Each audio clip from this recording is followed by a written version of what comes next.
यहाँहरू सबैलाई नमस्कार। मैले नितान्त एउटा सूचनामूलक जानकारी यहाँहरू समक्ष पस्किन गइरहेको छु, जुन अहिले भर्खरै एउटा सूचना आएको छ।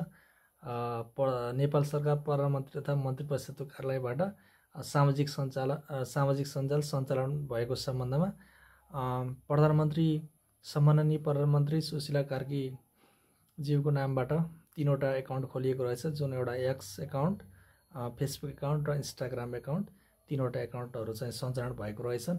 र मैले यो फेसबुकमा सर्च गर्दा म आफै कन्फ्युज भएँ।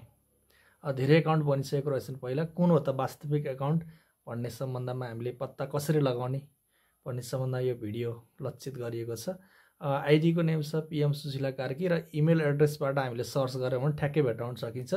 यसको लागि pmonepal@gmail.com नामको फेसबुक पेज छ।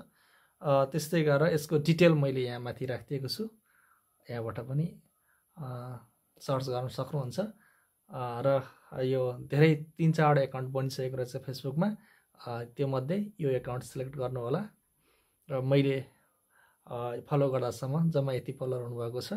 पक्कै पनि यो भिडियो हेरेर यहाँहरूले अफिसियल एकाउन्ट पत्ता लगाएर नेपाल सरकार सम्बन्धी सूचना तथा जानकारीहरू प्राप्त गर्नुहुन्छ भन्ने आशा गरेको छु। नमस्कार।